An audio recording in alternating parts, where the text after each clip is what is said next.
Hey, good morning, good afternoon, and probably good evening to some of you today. Welcome to the show. We've got Andy Kuhn on today. We're going to be doing a bit of an interview with him and then rolling into an art sale as well.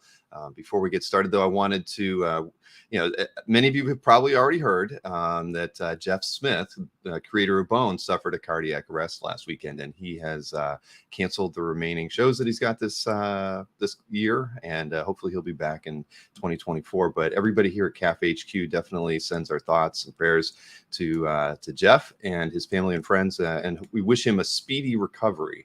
Something like that. It's unfair, but let's hope for the best for him and all of those who are fans of his as well. So with that, let me bring Andy, my new friend Andy, into the chat. Hey, Andy, how are you doing, man? Doing great. How are you? I cannot complain. It's a Saturday afternoon. Summer's winding down, so yeah, it's all good. But yeah, I actually have never met Jeff. Have you seen him at shows? Or you know him? I'm actually friends with Jeff. Okay.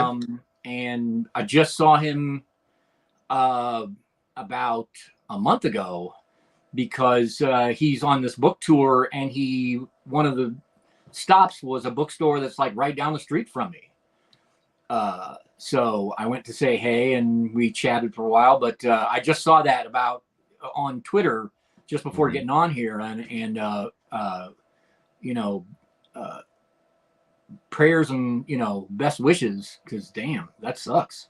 Exactly. It's I can't imagine what hoping for a speedy recovery. Absolutely. That is for sure. I mean, and today is actually the anniversary of Tom Palmer passing last year too. So so yeah, just we've had too many tragedies in our hobby for the really since COVID started, and a lot of it wasn't even COVID related. It's just been a down couple of years here. But yeah, we definitely all wish Jeff the best, and I'm sure we'll be able to follow him. Like you said, they've updated their socials on Twitter and Facebook, and I'm sure they'll probably keep everybody posted on how things are going. He is an excellent cartoonist and an even better dude. So see, I wish I had the chance. I've never seen him at a show, or if he was there somehow, I managed to never end up at his booth. My kids bought a couple of the Bone books though, so I know they've seen him when we went to a show, but I haven't. I met him. There used to be a show called Mid Ohio Con. Yes. And when I was living in Indianapolis, and so I went to that and met him when issue number 2 was out. And me and a buddy of mine named Gary Barker, who worked for Jim Davis, drawing Garfield. And we hit it off, and we ended up having dinner with him and his wife, Vijaya. And they're just cool people. Really nice. So I've been to a few Mid Ohio cons. That's probably where my kids got the book, and somehow I managed not to see him because I grew up in Northeast Ohio. So I went to several Mid Ohio cons when it was weren't they in like Mansfield for a while, and Columbus and a few other areas. But yeah, so I saw somebody in the chat before the show even started. EC Harris said, "Gotta ask Andy about is it the Fuglies?" So yes, might as well get that out of the way. So the Fuglies is my band. I mean, I've been a working musician all my adult life, and for the last 20-ish years or so, I've been in a band. A band that is now in Indianapolis. Two other guys are still in Indianapolis, and I live here, but we still play shows. Although we haven't played any shows since the pandemic. Okay. But it's kind of loud, stupid power pop with kind of funny lyrics. We get a lot of comparisons to like Bowling for Soup, if you know that band. I do. Or Ben Folds, maybe. But we put out 3 CDs and got a bunch of airplay in the Indiana area and college radio around the country. Cool. And it's fun and stupid. So growing up, did you want to be a musician or a comic book artist? I mean, I I always wanted to do both, I guess, but I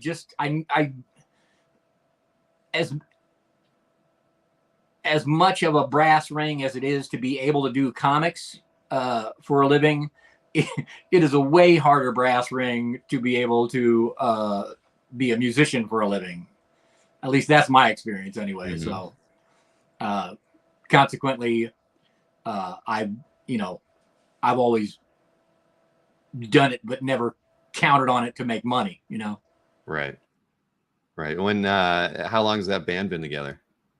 We started in 98, I want to say. But years. Both of the other guys, it's a 3-piece band. Both of the other guys like the drummer, I'd probably been in 7 other bands with. Mm-hmm. And the guitar player I've been in at least 3 or 4 other bands with. So when we got together, it wasn't a big surprise. Right. So, I was marveling at the amount of artwork you have behind you. That's a lot. That's, like we said, you've been in the business for over 30 years. So, you definitely, have you ever thought about how many pages you've worked on in that time? I truly have no idea. My guess is it's less than many and more than others. I really don't know. It's a lot. Yeah. Now, when you got started in 90, right? What was the first thing you did professionally? So, my first professional gig was for a company called Innovation, run by a guy named Dave Campiti. And the book that I did was called The Group LaRue, which was written, it was a 3-issue thing. The first issue was written and created by Mike Barron, but then somebody else wrote the second issue, and then some committee of other people wrote the third issue. So, and I completely crapped over the entire 3 issues. It was really a horrible book. But well, you had to get started somewhere. You do. I ran into about 5 or 6 years later, I ran into Mike Barron at a comic show, and I went up and introduced myself. And he's kind of known for being a bit of a curmudgeon. But I went up to him and I said, "Hey, Mike Barron." "Yeah." "I'm Andy. My name's Andy Kuhn." "Yeah." I drew the Group LaRue. And I said, "But wait, I got better." I showed him my latest portfolio, and he was very, very complimentary. He's like, "Oh, this is really good." So we've been friends since then. Did you work with him after that? We have sort of talked about it at different times, but it never really worked out. Mm-hmm. I think the thing with that book, I think it was just an idea that he had sitting in a drawer, and he, they were looking for stuff, and he was kind of a name at that point, so they were happy to buy whatever. But he, clearly he wasn't interested in finishing it up, I guess. Right. So. Right. Well, that is how it goes. There's many unfinished projects out there. I'm sure it's not the only one you've ever worked on in your career, right? There's you've done a lot. You've worked for Marvel, DC, but a lot of independents as well. Mm-hmm. And you've done work in I guess some storyboards and other things within film or animation. Yeah. So from about at the beginning of 1990 or so, or 89, 90, I got a little bit of work from Innovation and a little bit of work from Malibu. Oh yeah, and I remember that. After that, because of the incredible terribleness of my cartooning at the time, work dried up. Mm-hmm. So for about the next 4 years, I worked at a little animation studio in Indianapolis called Perennial Pictures, and we made half an hour holiday specials that would be aired on TV overseas, but would go straight to video here in the U.S. And I worked there, and I got just considerably better because of just the insane amount of drawings you have to turn out when you're working in animation. It just was like, you kind of can't help but get better. So, right. But we did do one cool thing when I was working there. They had we got to do a 6-minute short cartoon for Hanna-Barbera. They had a program called What a Tune, and they were looking for new characters. And so we did this 6-minute short called Oh Rats, and it was about a rat and his friend who was a fly, and they were trying to keep in from the cold for a night with horrible results. And they liked the cartoon. They asked for a second one. And then basically halfway through the second one, they told us to stop working on it. And because they basically put their money into Dexter's Laboratory and Powerpuff Girls. And you really can't argue with that. No, not at all. So have you worked on higher profile, characters or projects in animation like Powerpuff or Dexter's Lab? Well, I mean, I got to do character designs for the Batman TMNT crossover cartoon. Oh, cool. That was all sort of based on my look or the way I draw the turtles and stuff. And I also got to do some character designs on an Adam Strange short that DC did. This was maybe 5 or 6 years ago. Mm-hmm. I'm not sure. I think it was originally put out on a streaming platform, and I'm assuming it got folded into a DVD somewhere. Nobody sends me anything though. So, I remember, we were looking at some of your art pieces, and we have that one that we're going to show today that we're not quite sure where it was used, but we know it was used. But nobody sends you anything. Yeah. So how are you to ever know, where it got used and what was the purpose of it? Well, I'm an old man. I can't remember everything. So, I mean, speaking of the turtles, I think, at least from your current work, a lot of people think about or probably associate you, working with them. I mean, what was how did you start working with the team? Well, basically, I had done a bunch of work for IDW prior to them getting the license for the turtles, and so when I heard that they had gotten a license, I wrote to my editor and just said, hey, I mean, I'm sure you already have somebody who is much better, but if you ever need some old Andy Kuhn drawings on a Turtles book, keep me in mind. And he said, I'll keep you in mind. And that usually means thanks, but no thanks. But about 6 months later, he said, hey, you want to do a Michelangelo one shot? And I was like, yeah, cool. So, and I've done a bunch of stuff since then. It's fun. Right. They are just cool characters with cool world and just shockingly perennial. I mean, like every 5 or 6 years, there's some new project that's like the gateway drug for a bunch of new kids to be into the turtles.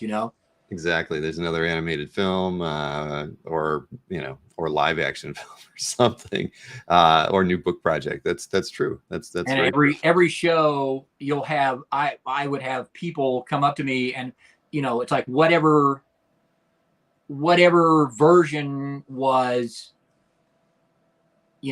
hitting right when they were about, 8 to 12, that's the best version. Mm-hmm. But, right. Is it Seth Rogen that did the new version that's out there right now? I haven't. He did. Is it out yet, or I have no idea. I don't get I'm to sorry, go what? out. Is it already out? Has it? Yes. I thought it was, but I haven't seen it. I haven't seen it yet. I hear it is great. I want to see it. I've actually done some artwork for the marketing team so they're doing they're following the movie up with an animated series. Oh, cool. Done in the same style, but 2D instead of 3D. And I did some artwork for stuff that will be on, toys and whatever else they put that stuff onto. Well, that's cool. Do you are you 100% traditional, or do you do anything digital these days? I keep thinking about digital, but then I keep saying to myself, "Oh, you kids, you go on."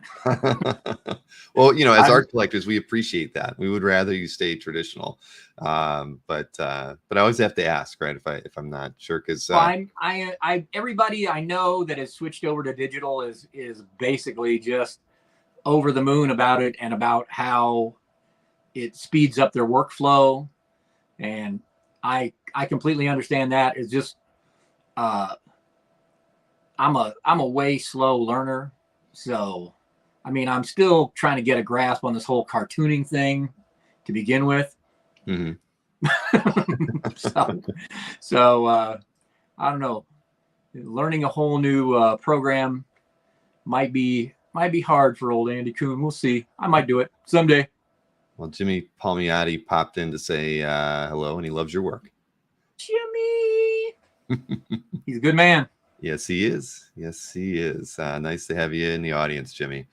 So that's cool. We did a book together for Dark Horse called Wrestling with Demons, which was in I don't know if it was in Dark Horse Presents or it was in some anthology.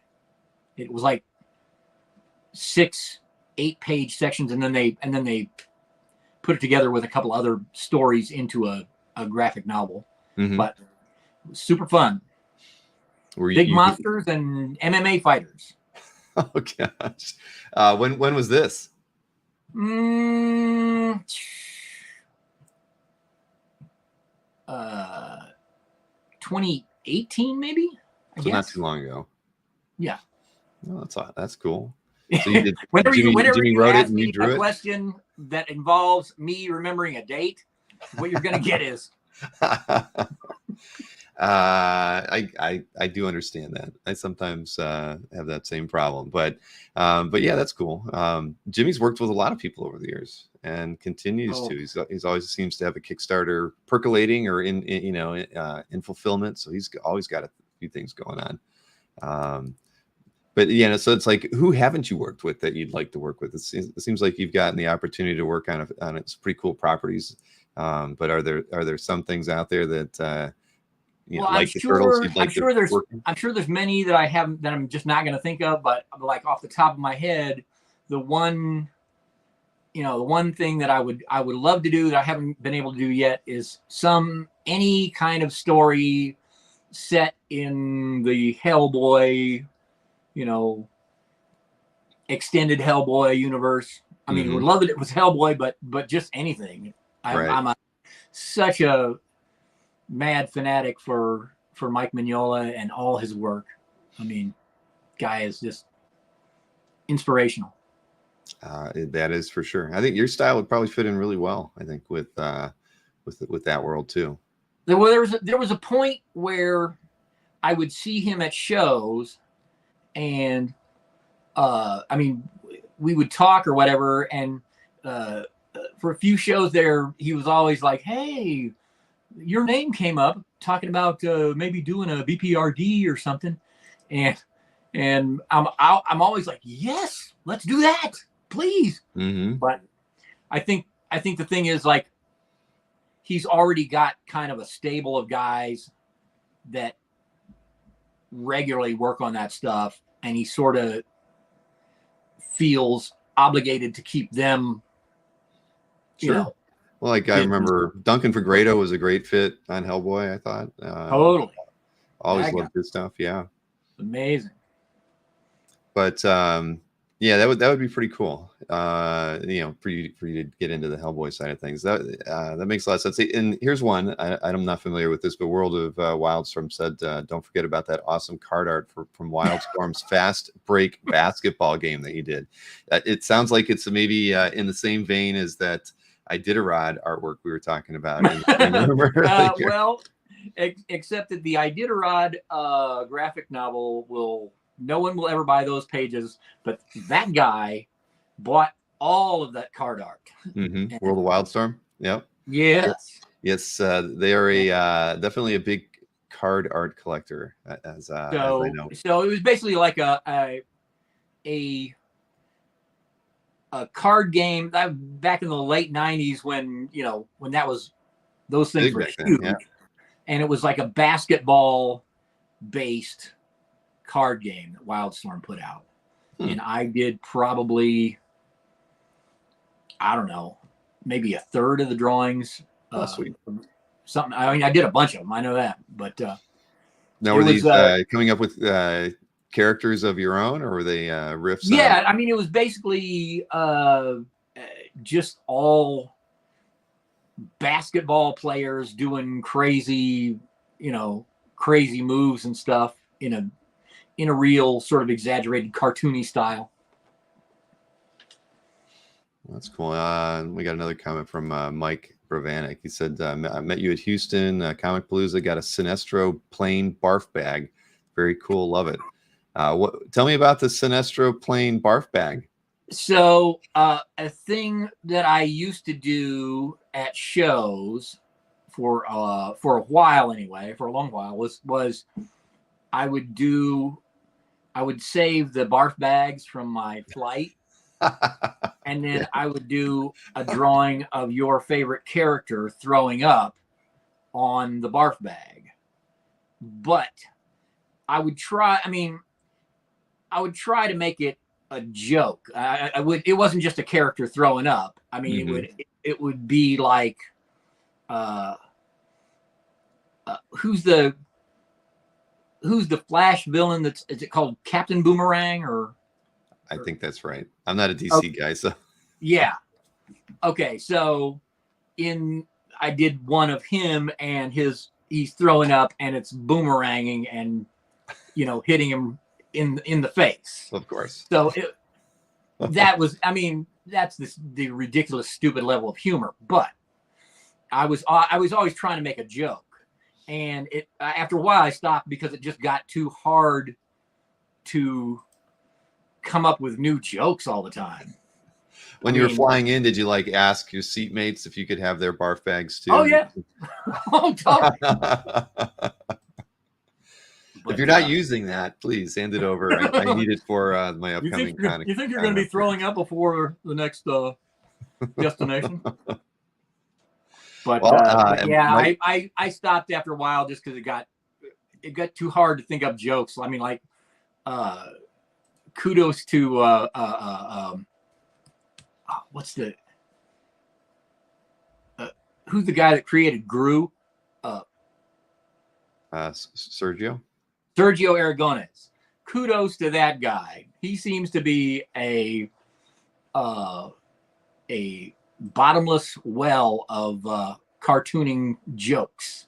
Oh my gosh! Yeah, I am not nonstop, right? So I was hoping I could find the barf bag on CAF, but I can't. I found a barf bag by a different artist though, but not yours. Yeah, I mean, I know there are people have posted them, so I know they're out there, but it's just kind of one of those things that I started doing as a lark and then stopped doing as a lark. Hey, some people remember them fondly, and at least one of them is on CAF.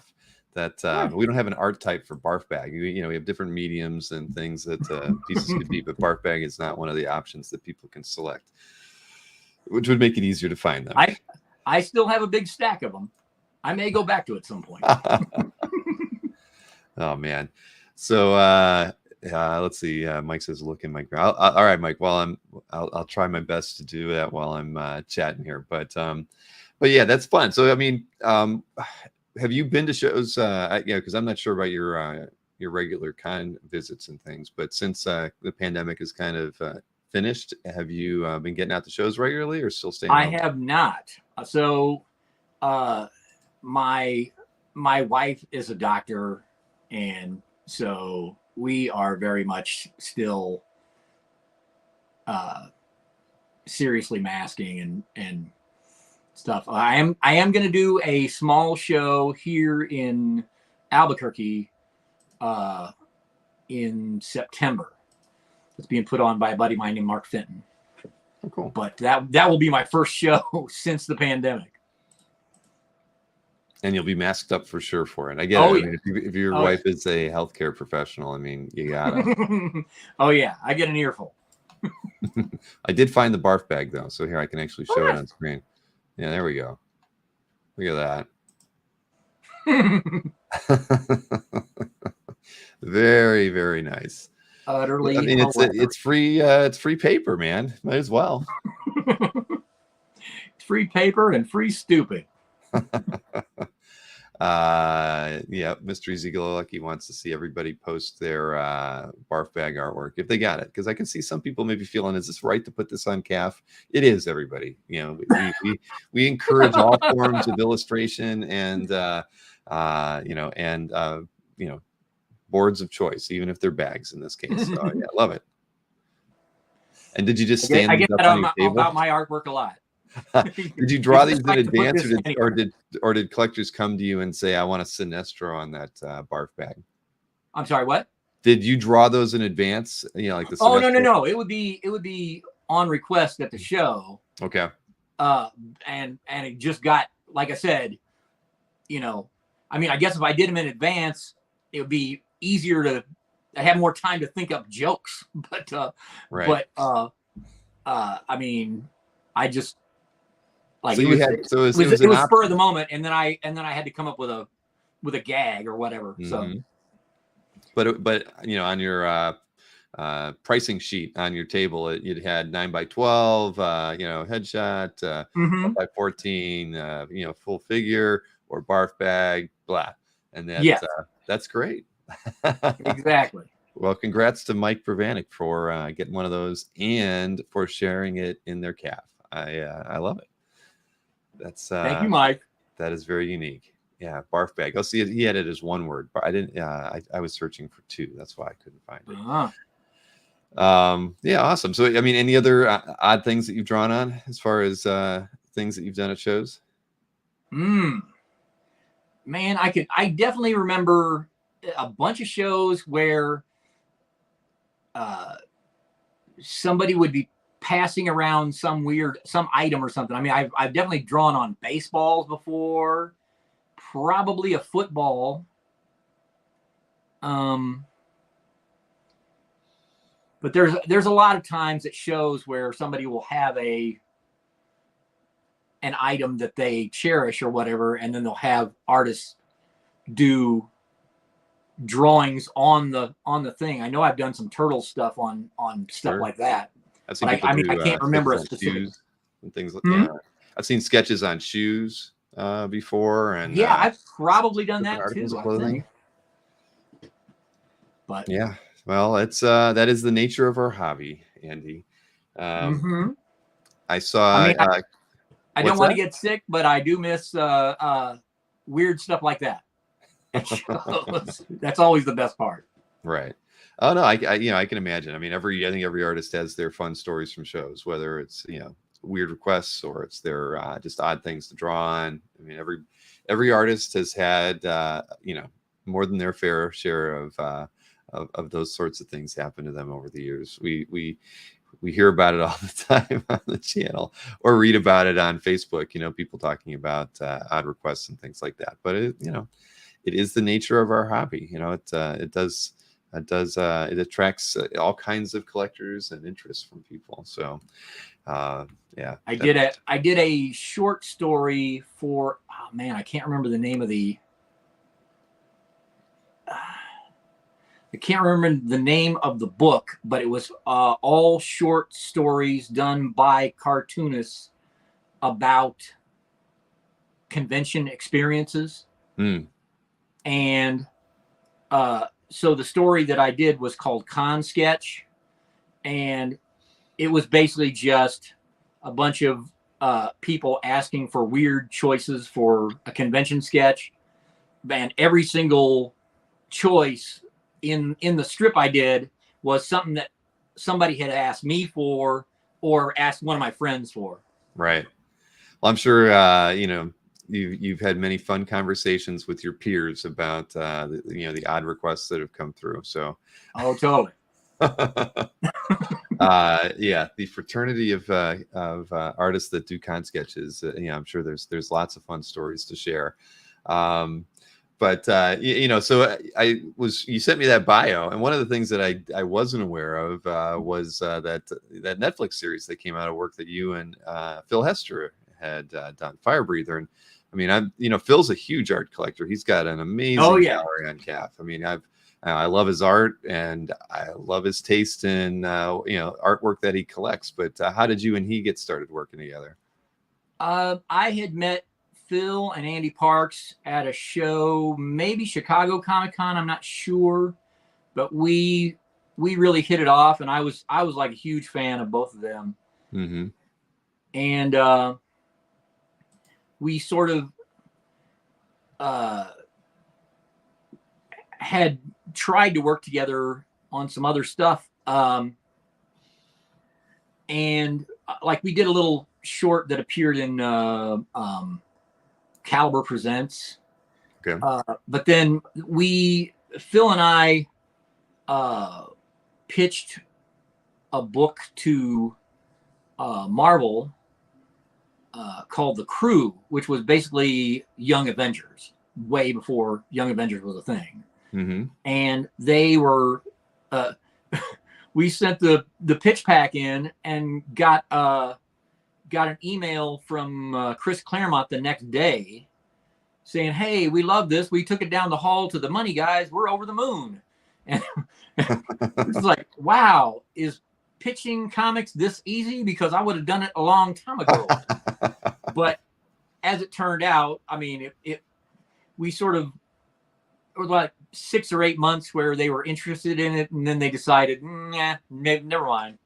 So then we ended up pitching something else, which was called Foom, and it was basically about the son of Fin Fang Foom, the dragon in Marvel Universe. Mm-hmm. And they liked that, but at the time they were not they weren't looking for new characters. They really were trying to reinvigorate their mainline characters. And so, I mean, we both thought this is way too cool of an idea to let it go just because Marvel didn't want to do it. So we retooled it as Firebreather and took it to Image, and they thankfully published it. That's awesome. But then the thing you're talking about is in 2010 it got made into a film for Cartoon Network, which was a pilot for a series, but then the series never happened. I think because of a couple of factors. It was the first action adventure thing that they had done that was 3D animated, and it was very costly to make. And on top of that, I think all the toy companies passed on making Firebreather toys, and that's a big factor in whether they make a show or not. That's too bad. I mean, but I get it. There's with all the licensing options and deals that they could make, if it's just going to be a show without any merchandise to go around it, then I guess that means it's less desirable. That's too bad. Too many factors, out there that prohibit, great works from getting published or seeing the light of day. I mean, I guess that's why we should be thankful for things like Kickstarter and Zoop and those sorts of things, right? But at the same time, the movie that they made was great. We were both super happy with the way it turned out. And I mean, I know a lot of people in comics who have had their work adapted into other mediums that can't say the same thing. So, I mean, I feel like we were incredibly lucky. Oh, and awesome. It was directed by Peter Chung, the guy that made Aeon Flux. So, I mean, that's like, he did an amazing Couldn't have job. asked for a better setup then at the end of the day. Totally. That worked out good. When they suggested Peter Chung, Phil and I were both like, doesn't he have something more important to do? Well, yes, please. Yeah, right. Yeah, if you could get him all the times. Have you done anything with Phil after that? Not. So we have had a couple of different things we were maybe going to do, but sort of haven't. They haven't really panned out.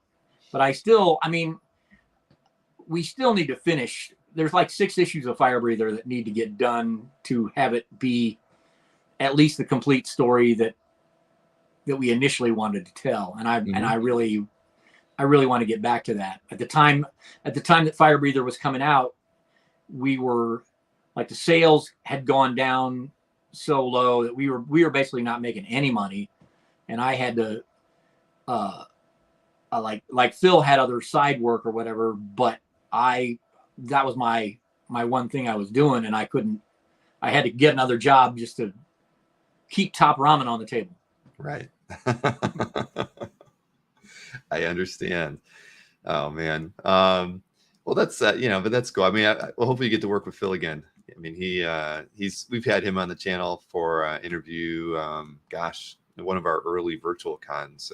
I definitely need to get him back on here, because our interview was primarily as him being an art collector. He showed off pieces from his collection and things. I'd love to talk to him about his collection is insane. It is.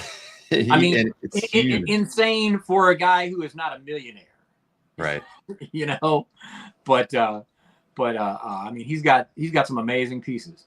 He's been at it for a long time, so he got in, when things were still affordable. That's why you look at Jimmy Palmiotti, another guy who has an amazing art collection on CAF, and but he's been collecting 30 plus years too, one way or another. I mean, I didn't even get started as an art collector until that's about maybe 22 years ago. So but that's totally different than where things are at today. Totally. But I lament not getting in, in the early 90s or late 80s when some of my friends did. But it is what it is. I have collected a small amount of artwork, but almost all of it is work that I have traded my work with my artist friends for. I mean, I have, like, one of my prize pieces is a cover that Phil did for The Wretch, his comic book The Wretch. Yeah. And it's like one of my all-time favorite covers ever. So, but we just traded covers at the time. Yeah. What cover did he get? I can't afford that stuff. Do you remember what you traded him? I think I traded him on Marvel Adventures cover, I think. Okay. I can't remember which one. But I got the better end of the deal. Well, I mean, it's good when it works out that way. But I'm sure that Phil was very happy to get a Marvel Adventures cover too from his friend. We could actually kind of segue into the art sale if you like. I mean, one of the things I usually talk too long, and then the art sale portion of our show starts, and we end up running long. And it's a Saturday afternoon. I know other people probably have other things they'd like to do today too. So we've got 30 pieces of art to look at, and one of the things that I wanted to address before I kind of go over with the chat how we're going to handle the claiming everything today was and I when I did the unboxing of your artwork, most everything was on standard Bristol, but some of the pieces were on like a cardstock, and we talked about that the other day. But and when I'm showing the artwork, I'll let people know which pieces those are. There are many. I think there were like 6 pieces on the cardstock. But I wanted you to talk a little bit about why at sometimes you like to work on the cardstock because it has a little bit of a glossy surface. Probably takes the ink a little bit differently than Bristol does, but you know, and I think you talked about how you like to draw on a vellum and lightbox onto those as well. So maybe give us a review of your methodology there. So for a while, one of my favorite surfaces to draw on is tracing paper, and it's kind of an integral part of my work process. And I've always been searching for a board that had the same really smooth but with a tiny bit of tooth surface that tracing paper has. And so at some point I started messing around drawing on glossy cardstock, and I kind of really liked it. But I mean, all my comic artist friends were just like, ugh, this is ridiculous. But just for me, I love the way it takes the ink, but it doesn't take pencil, you know, at all, or very little. So basically what I would have to do is do a rough on a piece of tracing paper and then put it behind the board on a light box, and then go straight to ink on the cardstock. Right. But I for a long while I was doing most of my my convention commissions on that stuff, and I did some comics work on it too. Like there's that Michelangelo one shot was all drawn on that stuff. But after a while, I kind of stopped because it's pretty time consuming because of the drying time, and you have to I had to completely change my the way I draw things. So I would have to specifically, you know, start in the upper left-hand corner and work to the lower right-hand corner just to keep from mashing the ink and wrecking the drawing. So that, I mean, I still draw on it sometimes, but not. There was a point where I was drawing on it quite a bit, and I really like the way it takes the ink. It's but I don't know. It's just a weird. Well, the first for me, I'd never seen anything on glossy, but it looks good, and I can see, you know, when we show the first piece, you can see how that's, you know, your technique on that glossy surface makes sense. I mean, and it comes across pretty well. And I should let everybody know, as part of the sale today, it's not like lower to high. I kind of group things based on you know, whether it was Turtle's work, which will be towards the end, versus just some spec pieces that are at the beginning, and then there's some Marvel stuff in the middle and a few other things. So I kind of kept it like that. But so the prices are going to kind of meander a bit. It's not like going low to high. Typically I don't have a good formula for how we arrange things during the sale, but that's how we're going to flow everything today. But as far as you know, claiming stuff today, it's going to be the normal way we've been doing it for a while here on Saturdays. You're going to claim the art in the chat. Just let us know which lot number you want to claim. Just say you know, claim 1 is fine, or you know, but at least put the number in there for the lot. All 30 lots are numbered. If you claimed any artworks, of course, I need you to email me, bill@comicartfans.com. You let me know which artworks you claimed, include your mailing address, and honestly include your payment method too, because that saves you know, a few emails back and forth trying to work through that. Because as far as payments go, if you have to use PayPal, we do need a service fee of 4% or 5.5% international. There's no fee if you can send the money with Zelle. And I honestly don't mind if people send checks, as long as they drop into the mail on Monday, because we do like to have payment really done within 48 hours. But you know, we can make exceptions if you don't have Zelle and you want to avoid the service fees. I'm always willing to work through you know, any of those sorts of things. And I know we have a couple pieces that are a little expensive, and actually, Andy, I didn't talk to you about this, but if somebody needed a couple weeks to pay, I don't know if that's okay with you or not, but you know, on a couple of the pieces, maybe that it could be an option, but yeah, Andy and I would certainly have to agree on that after the fact. As far I'm cool with that. Oh, you are? Good, good. Yeah, because there's a couple covers that as long as the payment comes in, I'm good with it. Yeah. All right. No, I am too. Because at the end of the day, sometimes you got to go through a couple paychecks to get the money together to own something you want. So that's good. I'm sorry, I should have asked that before the show. But as far as shipping goes, domestic shipping is $30, international $65. I have all the art here, so I'm the one handling all the fulfillment. As everybody knows who bought artwork from the show before, I ship everything in Masonite, pack it really well, make the Masonite rather colorful so that it can't get lost on a FedEx rack somewhere.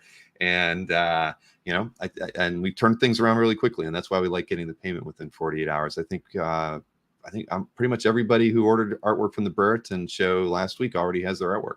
I've gotten a lot of emails from everybody. So that's it. We like to keep customer service at a high level and turn things around as quick as possible. So, and this is our first time working with Andy too. So it's always, an interesting time to do a first show, Andy, but and like you said, you haven't gotten out to shows in a while, and that's true. Right. When we were talking, you have a fair number of pieces of art on CAF. I think about 250 pieces of art, but it's funny that it does span your career. I saw some stuff from Marvel Adventures in there, and I didn't see the barf bag, but I saw some con sketches and those sorts of things. So, someday those things will be worth $1 million, sir. They very well might be. I don't know what day that is. Even Andy Fish, artist Andy Fish, says I'm a magical shipper. I appreciate that, Andy. Yes, my favorite.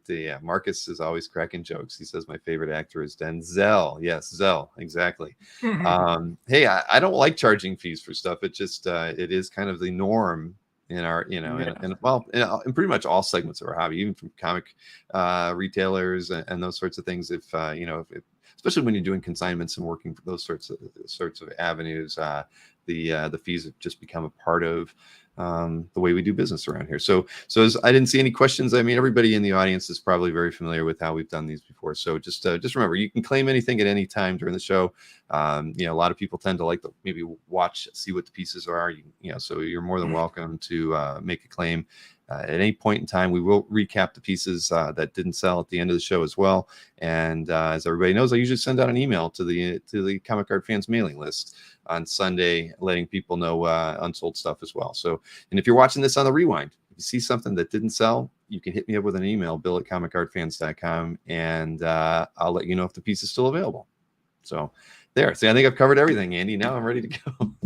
All right, so we'll just roll this thing in here, and we'll talk about some of the pieces that we're going to show. So the first up, we have this Tusken Raider, and this is done on the glossy cardstock. And as you can see in the kind of close up above where it says Lot 1, you can see it. You can see how it has the ink, kind of how the glossy surface sort of takes the ink, and it probably is a little bit wet, doesn't absorb it right away, but the effect that it gets is really nice. And I thought this was a pretty cool example, showing off some of the work that you've done on the cardstock. That the cardstock really doesn't it makes the black pop in a way that just regular Bristol board doesn't. I don't know. It's I like it, but it's not for everything though. Right. Well, at the end of the day, I mean, I've seen a few other surfaces used, but I think it's a good effect, and it was shown to good effect here on this one. Oh, Nick Brucci just popped in too. Hey, Nick. As like Nick said, hit the thumbs up, everybody. Rally some likes for us. I appreciate that, Nick. So this was done on 9x12, by the way. There's a couple pieces on 9x12. The next piece is going to be on that as well. This is priced at $150. Anybody's interested in it, you just let us know. Next up is another Star Wars spec piece. So this was, and I'm assuming these were just done for fun, just working through some characters that you wanted to work on. Yeah, just I mean, that when you were asking about stuff that I would like to draw, that's the other thing. I would love to be able to draw a Star Wars story sometime, just because I'm such a huge fan of that stuff. But so this was basically, me me getting my Star Wars yayas out. Yeah, it's all right. Yeah, no. So this is Darth Vader here. It's on a 9x12 as well, and this is on the glossy stock as well. I mean, different effect. I mean, you're not using the paper to do a lot of like brushwork in here. It's definitely more refined, but that, you know, as far as the detail goes, it's I was pretty happy with the way this one turned out. Yes, definitely. So this one is priced $200 on the 9x12 as well. And yeah, Marcus says sizzle. Exactly. That's that is what you're hearing right now. Let's see here. You know, as a musician, when you're drawing, do you usually have music playing? I'm curious. These days it's probably more podcasts than music, but sometimes the older you get, right? Yeah, but sometimes I mean, I still listen to, you know, music while I'm working as well. Mm-hmm.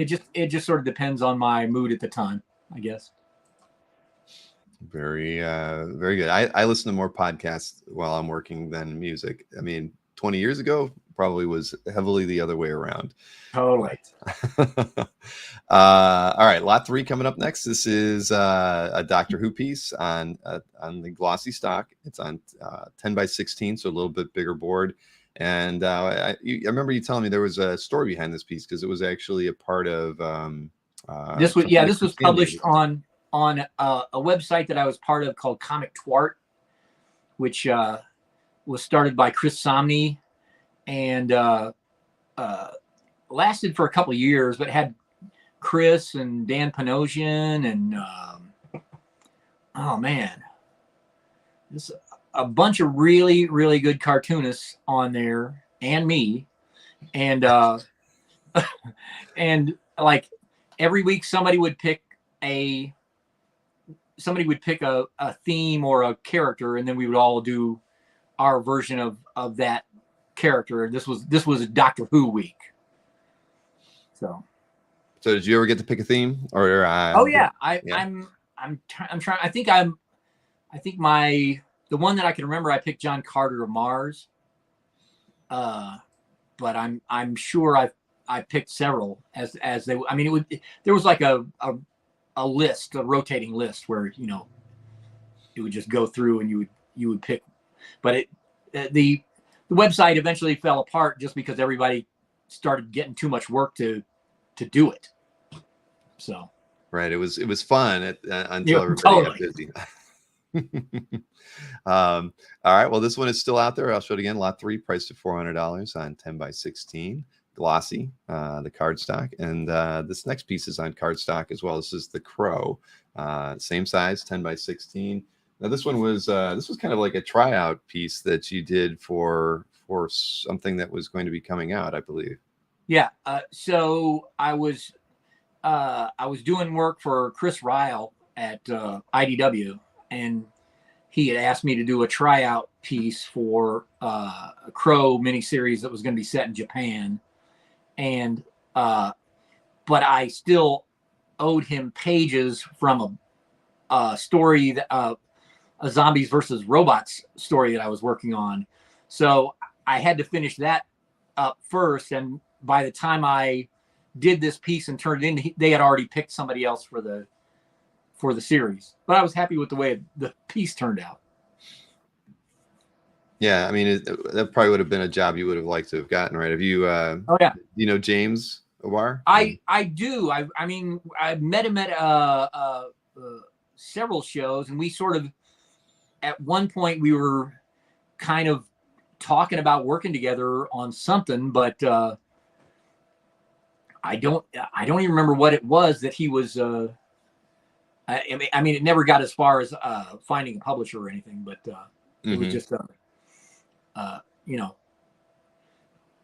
I think it was like a Korean War story, maybe. I'm not sure, but he is a very cool, interesting dude.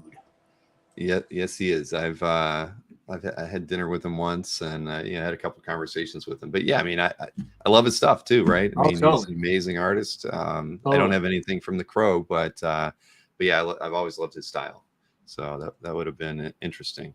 So let's see, that one is still out there. We can take a look at lot 5 next. Now this was also a tryout piece that you did for Supernatural, which I think a lot of people are familiar with that show. Now this is on 10 by 16. This is not on the glossy. This is on regular Bristol. So how did this piece come about, and what happened at the end of the tryout? So an editor named Ben Abernathy asked me to do a tryout piece for Supernatural. I guess they liked it, and the licensors liked it too, but I think they decided to go with somebody who was more of like a photo tracer type artist for the likenesses. Mm-hmm. I'm not the best likeness artist, but I can draw a cool werewolf monster jumping at you in front of the moon. So I have that going for me, which is nice. Yeah, I mean, that's got to be tough working on a property where you have known actors and things as part of them, and then they want to see the carryover into the comics and everything. I drew a Doctor Who miniseries, but with the Matt Smith version, the 11th Doctor, I want to say. I get them mixed up, but and there was a lot of back and forth before I ever got the gig to get BBC or whoever is like happy with my versions of those characters. So yeah, it's a lot of work sometimes. No, I hear that. Dwayne Zapane wanted to know, did the werewolves stop? I don't think they did. I don't think they did at all. All right, so this one, lot 5, still available, 450 and on 10 by 16. Now, switching gears here, we are going over to some Marvel art, right? This was a cover to Young Ancient One. It's on an 11 by 17 Marvel board, and I forgot to write the year down on this one, but it's priced at $1,100. So tell us a bit about how this story and this series came about. So this was a story. Marvel was revamping Epic and the Epic Comics line, and my buddy Rob Worley and I did this. We're doing this series called Young Ancient One, which is basically the story of the Ancient One from Doctor Strange, but as a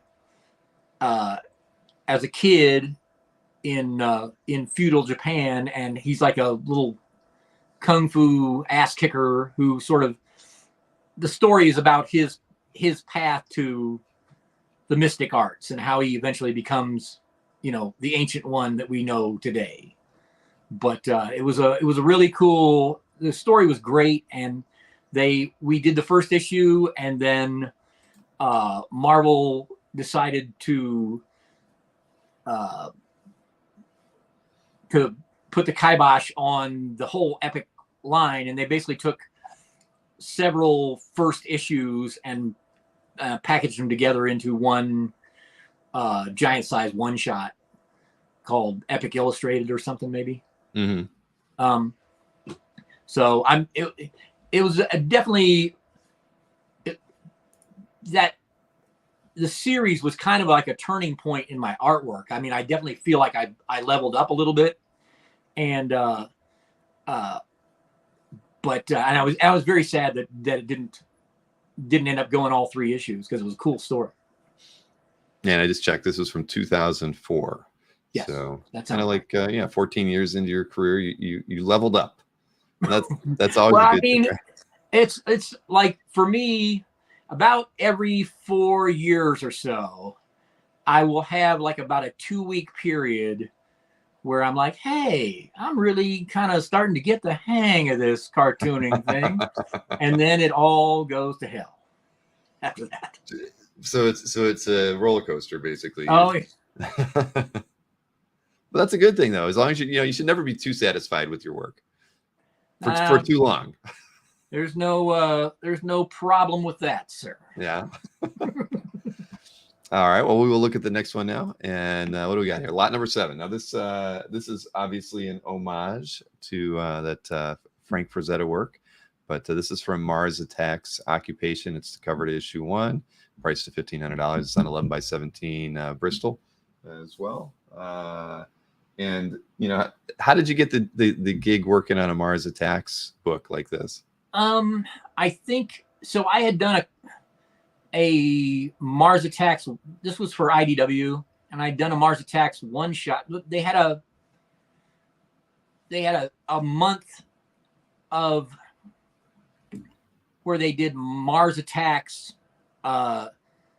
different comics that they were already publishing. So there was one that was Mars Attacks Popeye, Mars Attacks Kiss, and I did one that was Mars Attacks Zombies versus Robots.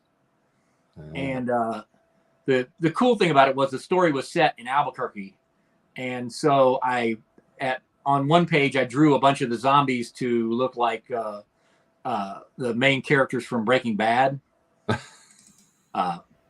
because I'm living here, so of course got to represent. But I think that because of that one shot, then I got the call to do this. This is like a 5 or 6 issue a thing written by John Layman, and it was a super fun story. Set 10 years after the Mars initial Mars attacks, and Mars is, has the Earth under its thumb, and they have a sort of thing, a gladiator type thing where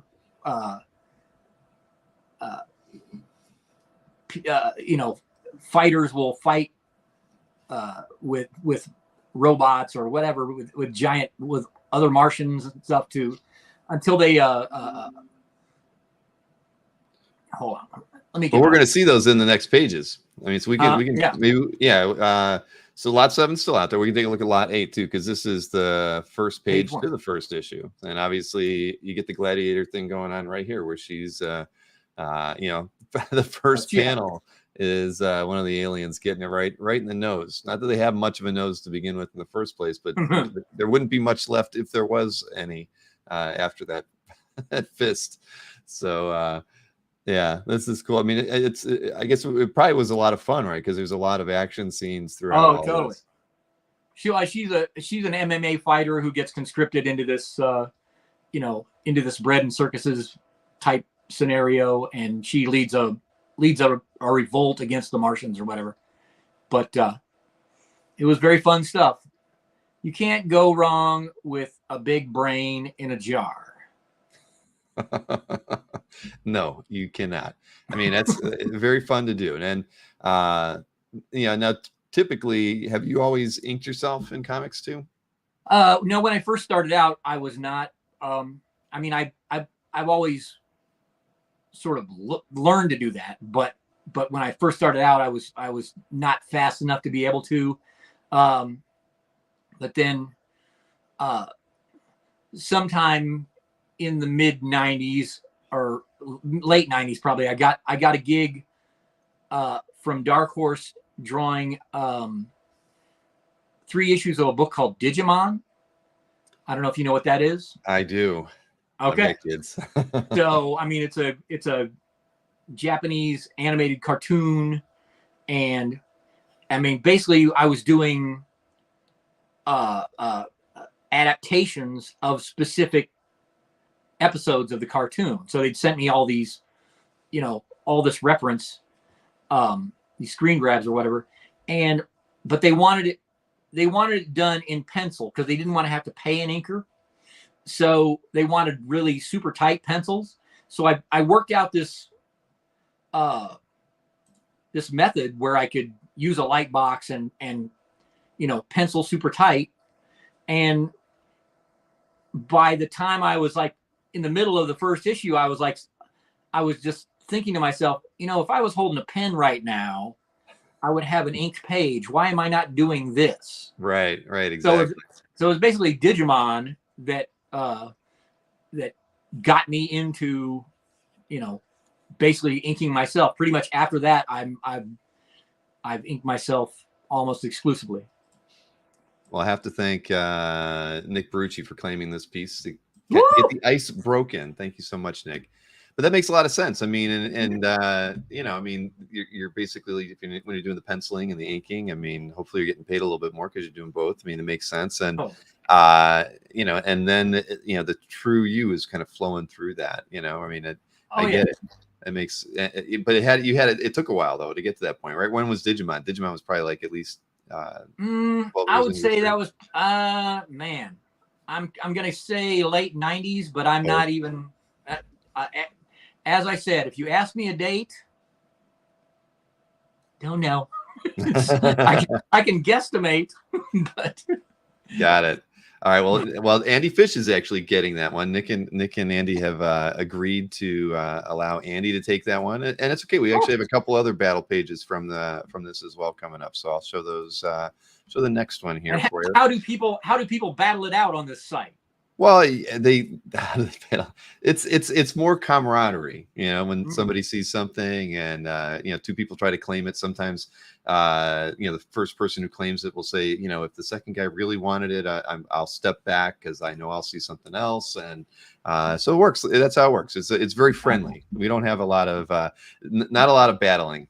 Typically, sometimes there's a few times where things get a little heated as far as lots of people wanting the same piece or something like that. But nope, with Nick, typically it's all about sharing the wealth, sharing the art. Thank you so much. Yes, and all right, so let's see. Take a look at lot 9 here. So this is it's another nice battle page, but you get a lot of the brains in the bottom one with some leader chatting with them. This is on 10 by 16 as well, priced at $300. So same as in the Gladiator Stadium. Exactly. And again, you get great action in this. This stuff had to be fun to do. And I love the spotted blacks you got on here, especially, even really in all the panels, but those last 2 panels are fun. I mean, you almost have the 2 combatants in silhouette, but just enough lighting on them to, kind of give you some details there. But and then that last panel is just cool. I've always been drawn to cartoonists that throw a lot of black at the page. So, and I attempt to do the same in my work. Yeah, no, I mean, it comes through in this one. This is a cool page, and got the battle going on too. Oh, and Andy is claiming this one as well. Very nice. Thank you, Andy. Excellent name, Andy. I like it. Yeah, they're and these are really great pages as well. I mean, really nicely done. And I mean, I just out of curiosity, so would you on these pencil first on this, or are you penciling on the tracing paper and then light boxing onto the board with these typically? So like by this time, my general workflow these days is like I do a small thumbnail for the page, which is usually about maybe the size of a playing card. Okay. And then I will blow that up to size and put it behind the board. And I try, if it's possible, I try to go directly to ink with just my thumbnail. But a lot of times, you got to go in and pencil in a fix a face or, make a hand look right or something. But I'm as much as possible, I'm trying to really draw with the ink, and not be tracing myself, because when you draw for the first time, it's like that's where the life is, Right. Yeah, you have a lot more freedom than filling in blacks and things. Like, yeah, it makes sense. I mean, because you can always pick up another piece of paper and start over if you're unhappy with it, right? Many times. Yeah. So here's lot 10. This one's priced at $400. It's still on the 10 by 16s as well. And this is the title page to issue 4 from Mars Attacks Occupation. And, you know, great splash here to get the story started. I did try to dig up the published versions of these, and I wasn't able to get them in time. I'm sure if I had a little bit more time, I could have dug around and found them. But because it's always interesting to see, like on this one, you know, the lettering and those sorts of things are put in after the fact. It's just kind of cool to see how that placement was. But you know, again, as people who love traditional art, it's just fun to see this stuff. So this is a great image. Thank you so much. That's this, and it also features the beloved character Killbot 6, who went on to star in his own Hulu miniseries. Oh, I'm making that all up, of course.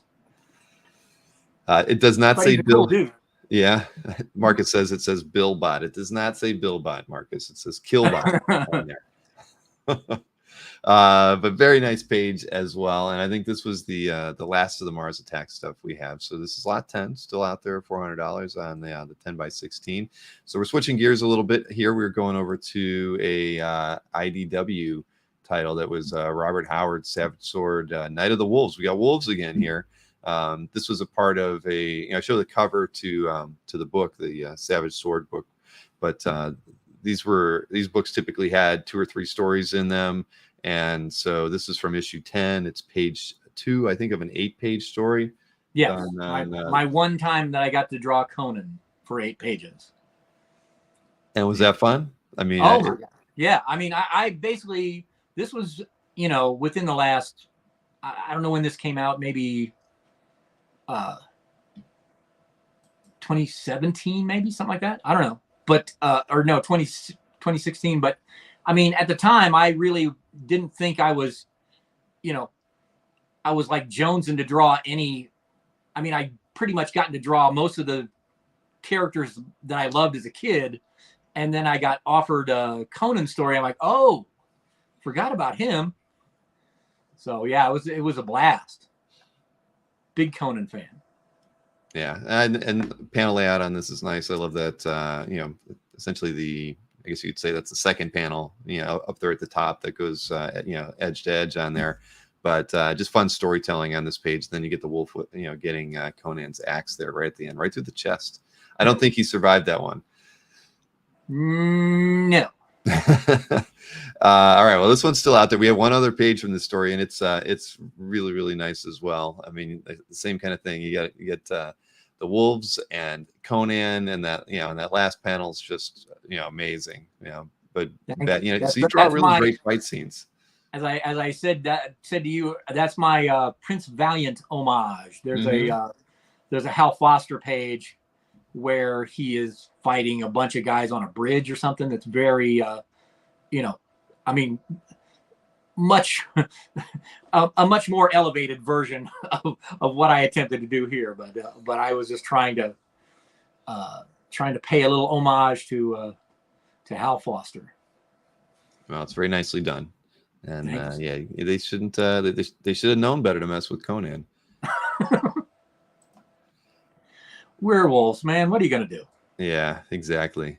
Because we know he this is page 6, so it was all wrapped up by page 8. So they didn't. I don't think the werewolves came out on top on this one. So this one's available. And now we're gonna switch over into some Marvel stuff. We've got some Spider-Man. I know we've got some Marvel Adventures. We got some Marvel Team Up. So different things. And first up is a Spider-Man Unlimited page for issue 1. This is from 1999. It's on Marvel Board 11 by 17. And this was following kind of like the TV show, I think, as far as like the design on Spidey's costume for this. Yes, it was a show on Fox. Spider-Man winds up somehow trapped on a shuttle and lands on what's the alternate Earth on the other side of the sun that is run by a high evolutionary. Is it Earth 2 or? You know what? That one I'm not. I do not know. I should know that one because I'm a Marvel fan. I should too. I think Marcus Anyway. will scold us. Anyway, both so in that's the chat. so basically the Spider-Man in the story, Spider-Man falls in with a group of freedom fighters that are working against the High Evolutionary who runs everything on this version of Earth. And it was a pretty cool, it was a fun book. The comic only lasted for 5 issues, and the cartoon only lasted for a season. But it was fun. I like the costume is very reminiscent of Rick Leonardi's Spider-Man 2099 costume. Definitely. Dave Kopecki and Mr. Red Jack both said Counter Earth. So we have been Counter Earth. There we go. Yeah. See, now if we would have had word balloons on here like the good old days, we would have maybe gotten that in here, but but we did not. So this is lot 13, and it is still available. So we can take a look at some more Marvel art here. And this is from Marvel Team Up from 2004. It's issue 22. While it looks like Iron Man, it's Iron Maniac, right? And so this is, I don't know why I wrote 2006 in there and 2004. That's confusing. But it's on 11x17 Marvel board, priced at $350. So who was the writer on this series? This was written by Robert Kirkman, and I drew the last 6 issues of the book. And so the Iron Maniac is like, evil Iron Man from an alternate dimension, and he was very fun to draw. I love the old style Iron Man helmet or whatever with the points on top. Mm-hmm. So yeah, he clearly can morph a bit in some way to mm-hmm. So all right, well, this one is still available, lot 14 at $350. And Mr. Easy Go Lucky one, no, did you ink these Marvel pages as well? I did. I thought so, and I didn't think to ask that though when we were talking the other day. There are a couple pages of Marvel Adventure stuff that are probably coming up that I did not ink. Okay. But like by this time, I was definitely strictly inking myself. Got it. So here, so next up is another one from the Marvel Team Up. I still botched the years on there, so I don't know if it's 04 or 06. It's one or the other. This would have been the title page to issue 24, page 1, priced at $600. And you can see Wolverine and Spidey obviously got bested down there at the bottom. They are not getting back up from that. So fun stuff, right? I mean, I like the way you designed that. This is a title page. I mean, it's fun, especially with the blacks having the character break the border and everything. All the title pages had those were done in that sort of black bar style or whatever. I mean, it's fun working with Robert because he is always going to have some wild ideas in whatever script he sends your way. He's a fun writer to work with.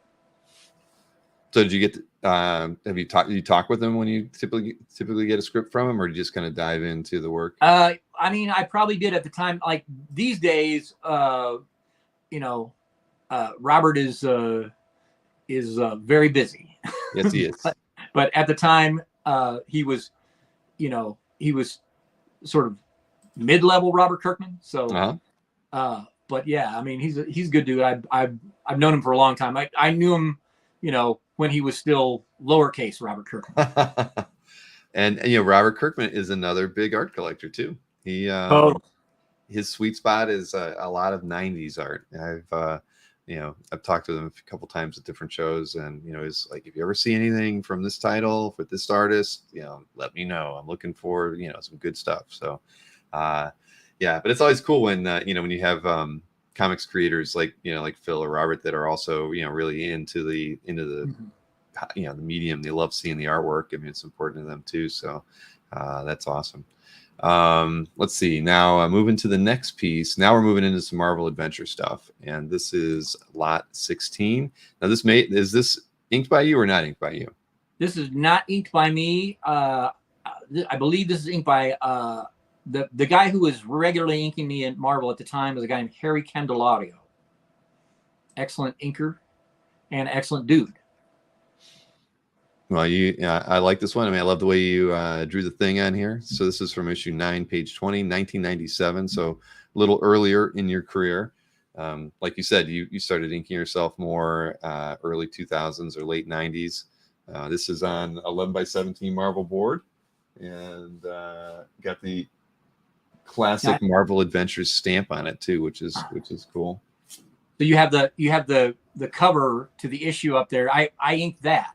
I would like at this time I was inking my cover work, but I wasn't fast enough to draw and ink a book at the time. Hadn't figured that part of the equation out yet. Well, so I mean, in these cases early on, I mean, did you talk with the inker at all, or just hand him the pages and? Oh no, yeah, we talked all the time. Oh, good. And he was a good dude, and we would always, like, if there was a specific effect or something that I wanted, or just trying to explain what I was going for on a spot, we would definitely hash it out beforehand.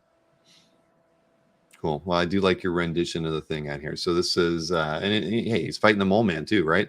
Yes. Always, it had to have been a fun book to draw, and yeah, no, I like the way you did the thing on here. So this is lot 16, still available at 300. Then we're going to go, I think, to the next issue, or no, not the next issue, but a couple issues after that. This is from Marvel Adventures 15, and this was an X-Men story. This is page 19. It's from 1998 on 11 by 17. You pretty much get you got Gambit, Wolverine, Cyclops, and Beast on this one. Look at that. Marcus loves Cyclops, one of his favorite characters in the Marvel universe. And what was it, like Man-Wolf or something, I think? I think that character is called something Beast. It's like, I think it was like a Thor villain. Oh, okay. I didn't read this one. Man. But it's another werewolf. Strangely enough, it's another wolf character that has fallen into I get Man Beast. Travis Ellisor says Man Beast. So that I think Man Beast. I was looking through the summaries on things, and I do think I saw. Thank you, Travis. Travis is the man. Thank you very much. So you'd think the X-Men could just take care of him real easy, but it looks like they're having a time during this one. So this one's lot 17, priced at $400. And was this probably one of the only times you got to draw the X-Men? I think there was at least probably 2 or 3 issues of Marvel Adventures that had the X-Men. Each issue, it was like a rotating thing. So, one issue would be the Hulk, then the next issue would be Fantastic Four, then X-Men. So I think I did at least 2 issues of the X-Men. But plus I also did a couple of issues of a sister book that they had called X-Men Adventures too. Oh, cool. Okay. Let's see. We have 2 more Marvel Adventures pages. These 2 are from issue 16, and it was a Silver Surfer story. So this is lot 18, priced at $350, and this is page 12 from that story from 1998. So again, on 11 by 17 Marvel board, and the great, I mean, you can almost call it a half splash there or so of Silver Surfer, and yeah, just very nicely done. Thank you, sir. And this was also inked by Harry Candelario. Yeah, no, that's cool. Now, on these ones, were you doing the covers for the books as well? Yes. I feel like when I was looking through CAF, I thought I saw a few Marvel Adventure covers that you were the illustrator on it. Oh, and Winter Powell has claimed that. Thank you so much, Winter. Thank you. Yeah, it was a fun book just because I got to, basically draw all my, all the main Marvel characters at one time or another. Like I said when I was talking to you earlier, the pisser about this book was just that, I would get to the end of an issue and, about page 20, I'd be like, ooh, I'm really getting the hang of this character. And then it'd be on to, yeah, then it was a totally somebody different team or character in the next book, right? Yeah. Yeah. So that was Oh, well. the blessing and the curse of that book. Yeah. Was this some of your earliest Marvel work then, or did you have? Yeah, I had done a few. I think I'd done a few issues of Spider-Man Adventures, and I'd done a Spider-Man, like a little 8-pager that was a retelling of Spider-Man's origin, which appeared somewhere. But yeah, it was like probably maybe 4 or 5 books in, they gave me that book, and I'm forever grateful. Well, I'm, as a Marvel guy, I like to see as much Marvel art as we can get. But so we have one more here from Marvel Adventures from that same issue 16. It does have Silver Surfer on it. It's got a great image of a Super Skrull on there. I mean, that's yeah.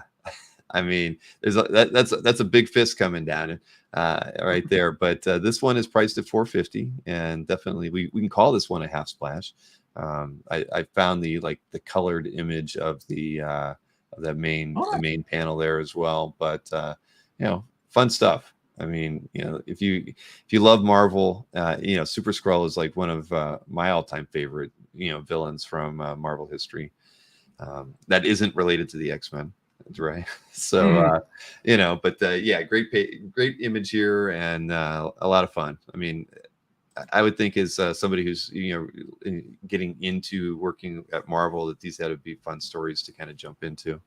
Oh yeah, all that stuff. I mean, I was definitely more of a Marvel guy than DC guy to begin with, and so to get to do a book where every month was Doctor Strange, and then it was Fantastic Four, and then it was X-Men, Silver Surfer, whoever. It was all gravy to me.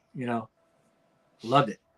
Absolutely. And I just saw a question, because I know Marcus loves issue 18 because it had MODOK in it. We do not have any pages from 18 today, but Andy may have a page. I am sure I have some somewhere. So there you go. So maybe when we have Andy on again, we could. I'm going to make a note of that, because again, I know Marcus is a big MODOK fan. He has a piece. He actually had he showed me a piece from his collection last San Diego from that issue. So yes, I remember that well, Marcus. All right, well, so we're really going to be switching gears, because we're going over into the Ninja Turtle side of things. We've got, I think, 10 pieces to show from your work there, and we're starting off with 2 pages from that Michelangelo book that was kind of a one shot. It was the second issue in a series of stuff from them, and these were done on, and these are the only 2 pieces I think we have from Turtles that was done on the cardstock too. So here's the first one. This is lot 20, priced at $600. This is page 14 from that book from 2011. So a little while ago. I mean, so you got in early. It's been, you've worked with that property. I had it in my head like it might have been only the last 4 or 5 years, but it's 12 years. It's funny to me. Like, I had it in my head. It was the last 4 or 5 years too. It's been a while. That was my first Turtles gig, and super fun. It's like a jewel heist story, and it was and I drew it on at the time I was working on this glossy cardstock, but it was definitely a fun gig. I mean, I had a blast doing it, and they liked me enough to keep me on and do some more Turtle stuff.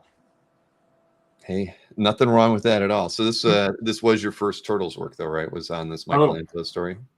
Mm-hmm. Awesome.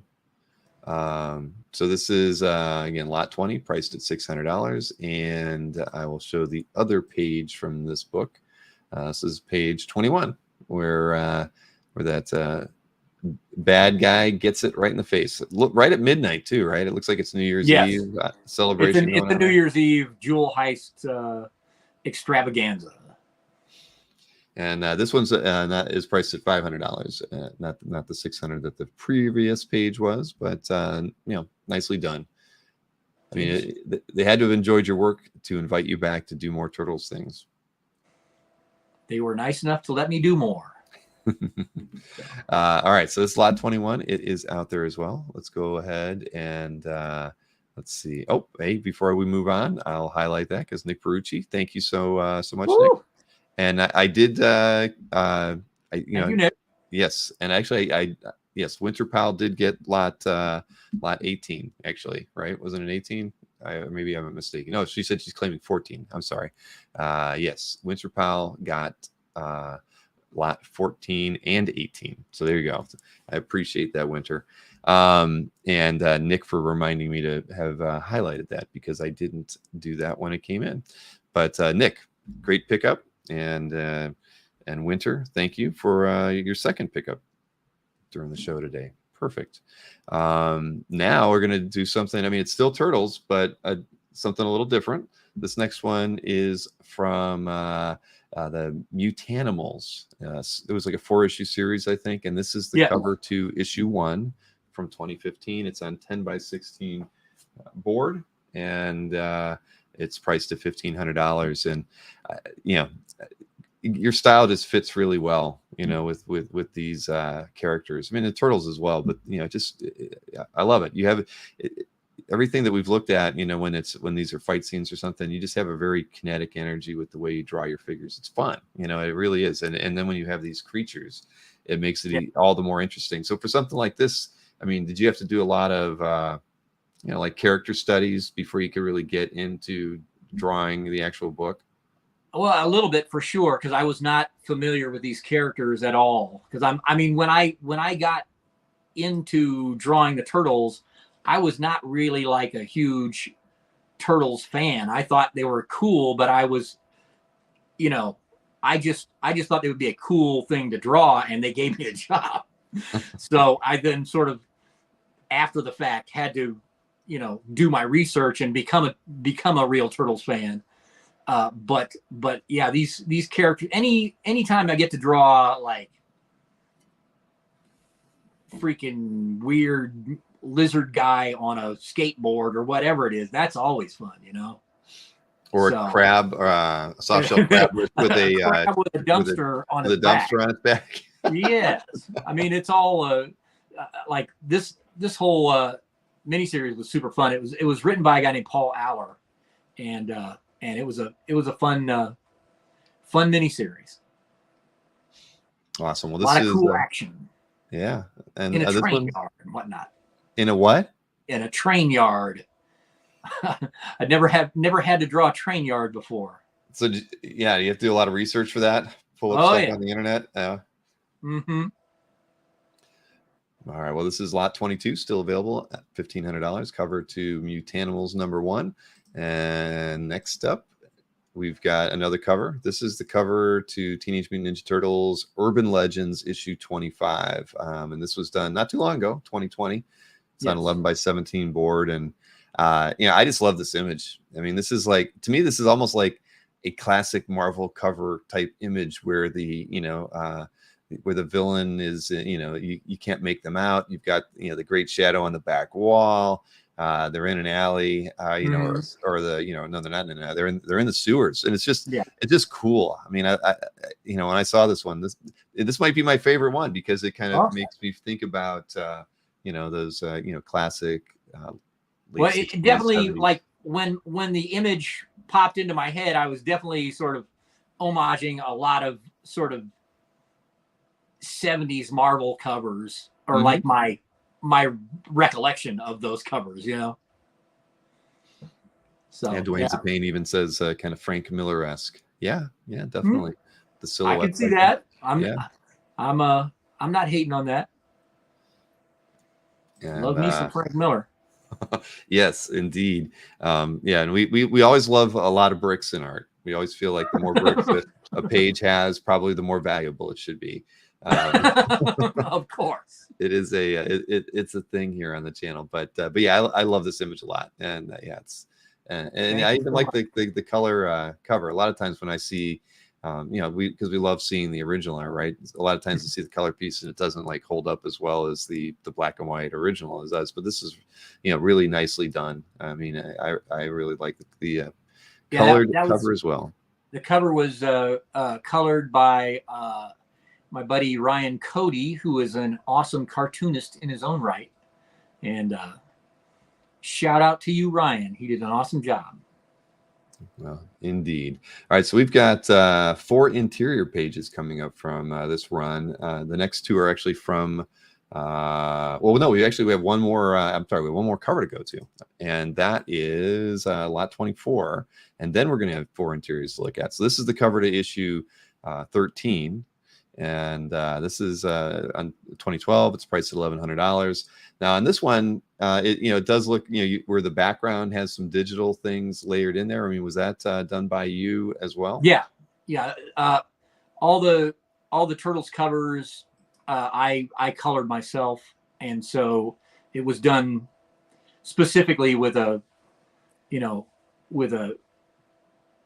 to drop this digital image in behind it or whatever. So, but yeah, I'm definitely not fast enough to color a comic book, but I can color a cover. Well, that's no, it came out well. I mean, I think when we were talking the other day, I mentioned, Linsner does this a lot to this day, where he focuses on the main characters and, some elements within that, like a broken pillar or, a spaceship. And then he goes ahead and does, a lot of the background work and, digitally. And it works. I mean, because you end up with a really nice piece of art. And and the publisher is happy because they end up with a really great cover, just done. I mean, that's what the new tools allow us, artists to do. So and this is Karai, who is Shredder's daughter, and she wants to be the new Shredder, but so that's who the character is in the. All right. I think we're gonna see a couple interior pages from this issue 13. So lot 25 is next, and you get Shredder in here, and you get Karai, and Shredder takes care of all of her ninjas and her kind of there at the end. But I mean, this is just a really beautiful page. I love all those tight panels in the middle there. I love how you got Shredder leaping across several panels. As part of this.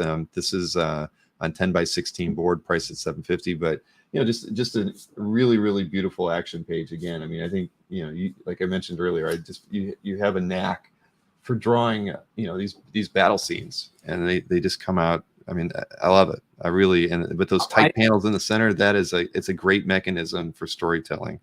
Thank you. Well, I mean, like for me, I think that my animation background sort of really helped inform my sort of the way I draw action or whatever, but yeah, this is one of those pages where I was actually really happy with it when I got done with it, and I'm still really happy with it now. So doesn't happen often.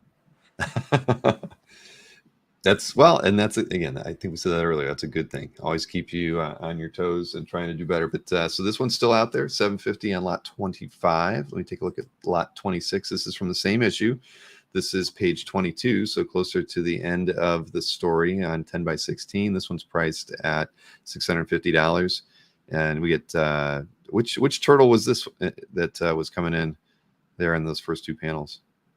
So that's Raphael. He had found out that Casey Jones's dad was beating Casey Jones up, and he went over there to teach his dad a lesson. And just before he could do that, then Master Splinter shows up and says, "You just go on. I'm going to teach this guy a lesson." So Yaki, close your little eyes. That's a joke for old people, by the way. He does not look, Splinter does not look very happy there, does he? No. He's about to teach a lesson. Yeah, so this is a good one. It's again, lot 26, priced at $650 on 10 by 16. Then this is another interior page. This is from issue 14, and I'm showing the cover there, but so not anything related to the page, but again, a nice fun page. Lots of different camera angles on this one. Like you mentioned, this has what's that guy's name again? Crawl. Like I'm trying to remember. Oh,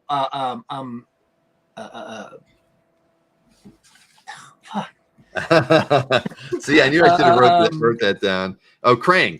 That's it. Krang. Yes, but it's like a read. So when I started doing this book, they sent me a redesigned version of Krang, which is this, like the guy that's the bottom panel. I think they I don't know who did the character design, but they wanted something that was more, cool looking and less like Krang. Just the original version of Krang just has a very weird character. I love him, but I think they decided to spiff him up a little bit. So Krang version 2. Yeah, I like the early version myself, but this is good too. Yeah, he seems a bit more adept at beating people up in this version. But yeah. Very nice page. This one's priced at it's priced at $600, and that's lot 27. Then I got one more interior here. This is from lot 15. So this is page 3. It's on a slightly smaller board. It's 8.5 by 14. But again, good action shots throughout, and you've got this one priced at $600. And you've got a little bit of whiteout used on there in that third panel to do the electrifying effect on the characters.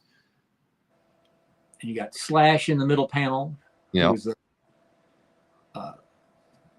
Turtles villain / hero sometimes. And I'm showing the cover there. I couldn't get in there to get all the interior pages out for these. I apologize for that. But this one, again, is published in 2012 from issue 15 and priced at $600. Now, the big ticket item of the day is next, and that is lot 29. That is the cover to issue 16, and it's gorgeous. I've got it right here. It's on 10 by 16, and you get all 4 turtles, and a great composition in this piece, right? And I think this image was seen a lot. Yeah, well, I mean, this is without a doubt the most popular Turtles image that I have been a part of. I mean,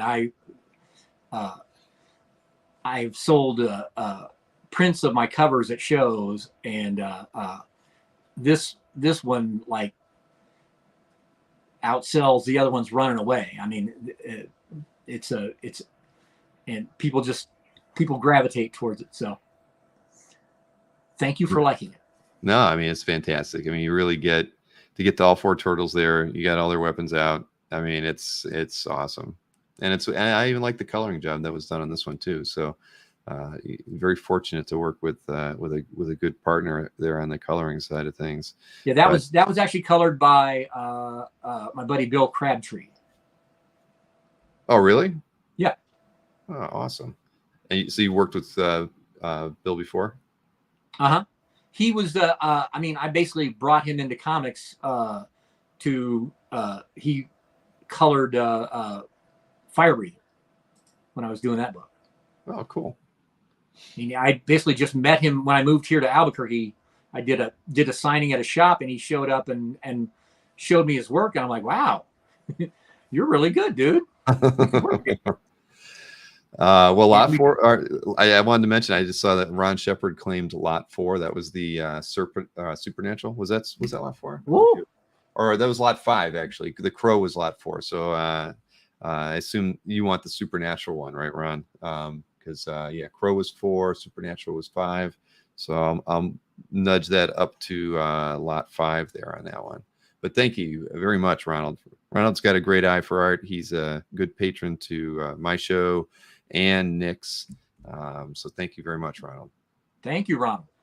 So when you're doing this show, after you show a piece and then move on, is there a spot online where people can refer back to it, or? Oh, well, what we do is, because we have one more piece to show, but what I'll do is after the show, well, I recap everything before we leave, and then I send out an email that has all the pieces that are unsold, and that ends up going on Cap, showing all the pieces that are out there. So yeah. No, I meant like currently, like you can't, like during the show, there isn't a place like where people are seeing it in a different manner. Yes, where they can sort of peruse the. No, they need to look. Yeah, we wait till the show. Anybody who takes the time to watch our interview and the show, they get first crack at seeing things here. Because if it was going someplace else, I wouldn't. Something might get sold, and I wouldn't know. I'm not watching my email, so we kind of post everything after the fact to give.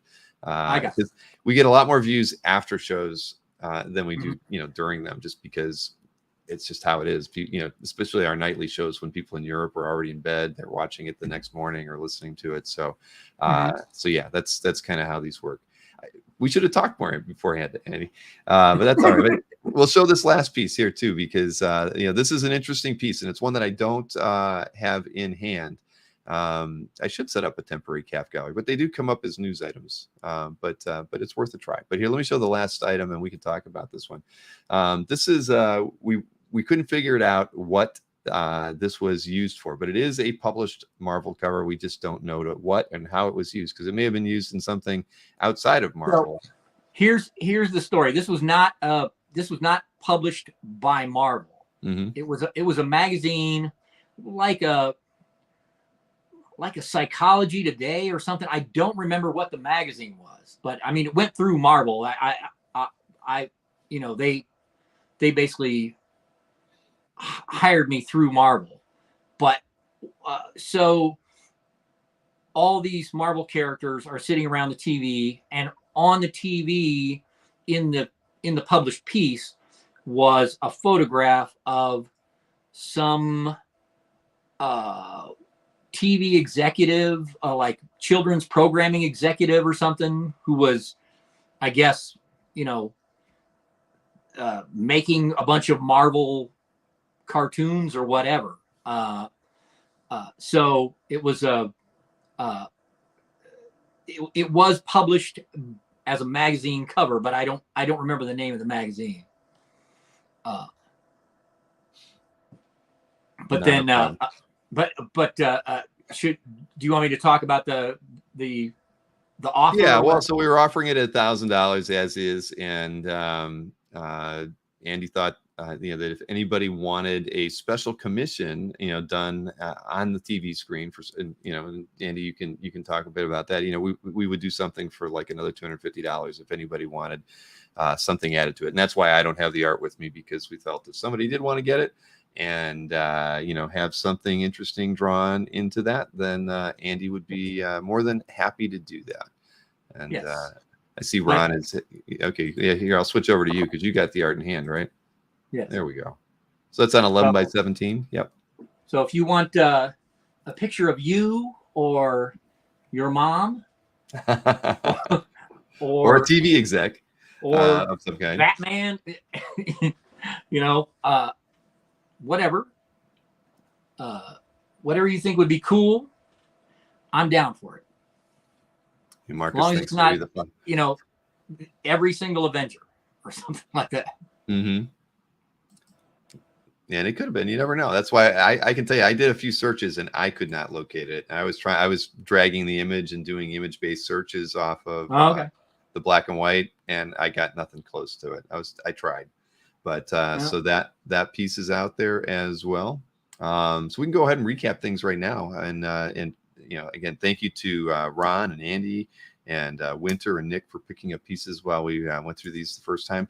We'll show the pieces we got here remaining, and then again, anybody watching the show after the fact, if you see something that didn't sell during the show, hit me up with an email. I'll let you know if it's still available, and we'll be sending out an email to the entire list tomorrow as well, just kind of giving a list of all of the unsold pieces that were out there. So we had the Tusken Raider, which was lot 1 at $150 on 9 by 12.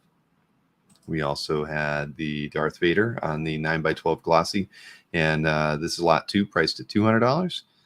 Then we had that piece that we did with Samney, or for that Comic Twart site. Yes, site. This is lot 3, priced at $400. Doctor Who on 10x16 glossy. And lot 4, the Crow tryout page that was turned in a little too late to get you the gig, but very nicely done. Again, this on 10x16 glossy, priced at $350. Then lot 5 did sell to Ronald. Thank you so much, Ronald. Then we have lot 6 here. This was the cover to Young Ancient One, number 1. This was priced at $1,100. Lot 6 on 11x17 Marvel board. Then let's see, lot 7. That's a Mars Attacks Occupation number 1 cover with the Frank Frazetta homage here. Very nicely done. And I mean, a classic, pulp kind of feel to this one, as far as the way they, even the printed cover layout was done. Yeah, I love that. I have probably done, I think I've only done 2 homage covers in my entire career, and this is one of them. The other one was like an homage to Giant Size X-Men number 1. But I think you're required by law, if you're a comic artist, to do that at some point. Yes, you are. Yeah, we did a Kickstarter, and that was one of the covers we did an homage of, where just because you have to. I mean, it's too good. I mean, presentation wise, it's the best. So Andy Fish picked up lots 8 and 9. So lot 10 was also from Mars Attacks Occupation. This was issue 4, page 1, the title page to that, priced at $400. Then we had those 2 Conan pages, lots 11 and 12, from a book called Savage Sword. This was from issue 10, and this is page 2 from that story. It's priced at $350 on 10x16 Bristol. And this is the other page from that. This is page 6 from that story on 10x16 Bristol, and priced at $450. Then over into the Marvel world, we get lot 13, Spider-Man Unlimited. This is priced at $500, and it's on 11x17 Marvel board. Then we have that. Lot 14 was picked up by Winter. Sorry, I meant to switch over to 15. This is the title page to issue 24 of Marvel Team Up.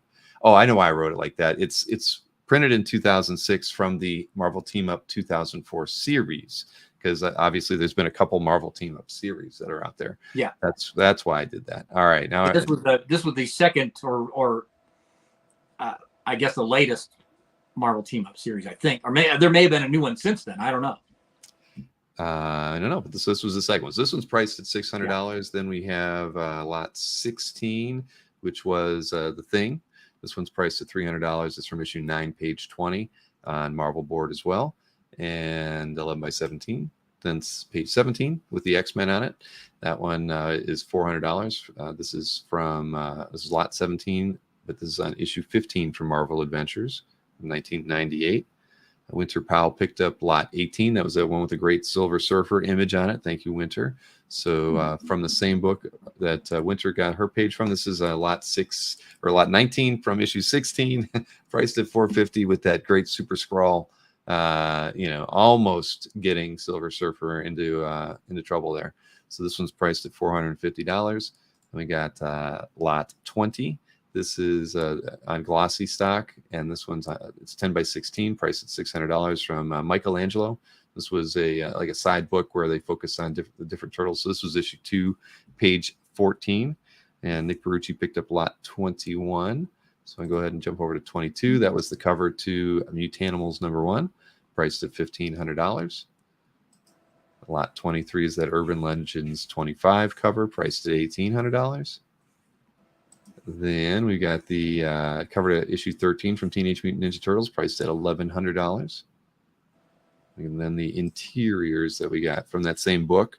This is lot 25, priced at $750. You got Shredder in action, and yeah, I mean, just great panel work on this one too. So this was priced at $750 on 10x16 board. You got another page from that story, issue 13. This is lot 26, priced at $650. And lot 27 from issue 14 on 10x16, priced at $600. This is from lot 28, issue 15, and a slightly smaller board, 8.5 by 14, priced at $600 as well. And then we have the cover to Teenage Mutant Ninja Turtles 16, and this one's priced at $2,500 on 10 by 16 Bristol. And last but not least was that we don't know where it was published, but it is it is published and it's out there. And if anybody'd like it and would like to have a special drawing done on it, you can have that done. You would just have to work with me through Andy, and we'll make it happen. So so there we have it, Andy. I guess we've got 6 different sales on here. We'll see how things go as after I send out the email tomorrow, and any inquiries. But please, people, anybody who claimed any artwork, email me this afternoon. Let me know. I know everybody, Ron and Andy and Winter and Nick, all familiar to me. I think I've got all your emails around here, so I got no issues with that. But hit me up so we can arrange payment, and everybody knows what the payment methods are. Just let me know which way you want to go with that, and give me your mailing address so I have that on hand. And anybody who's interested, hit me up with an email, bill@comicartfans.com, and we can talk about any pieces unclaimed today. Any parting words right now, Andy? Thank you so much to anyone who purchased a piece or anyone who even thought about purchasing a piece. You're lovely people. There you have it. And as you can see, there's plenty of other art out there. So if there's points from Andy's career that you might like to see in a subsequent show, he's got 33, 34 years in the business, so he's bound to have some of that stuff laying around. We know that Marcus would like to see a page from the MODOK Marvel Adventures page, but anyone else has any interest in pieces from Andy's career, please hit me up with an email. We can definitely set that up when we do another one of these. If you're a fan of the Iditarod dog sled race, I have an entire graphic novel about it. About 100 pages, right? Yeah. There you go. There's got to be some dog lovers out there. I know of a few people who collect artwork with dogs. Wow. There may be a buyer out there somewhere. Even Kazra says Kazra's a big MODOK fan as well. So yeah, maybe we'll bring 2 pages from that Marvel Adventures book next time, because I think that had like Captain America fighting MODOK in it. Yeah, no, I remember that book. So, all right. Well, Andy, lots of fun. I'm glad that we finally got to do this. We've been talking about it for a little while, and it was on both our schedules. So, again, I appreciate it. Thank you so much. This is awesome. You're great. Great show. Thank you. Okay, I appreciate it. All right, everybody, enjoy the rest of your weekend. I'm either going to be back on Monday, I'm not sure about that, or Tuesday with Malvin for sure. Or no, not Malvin. Kelvin Mao is my next guest on Tuesday, but I may have a show on Monday. I don't know yet. It has not been confirmed. I'm trying. But Andy, thanks again. Everybody, enjoy the rest of your weekend. We'll see you again.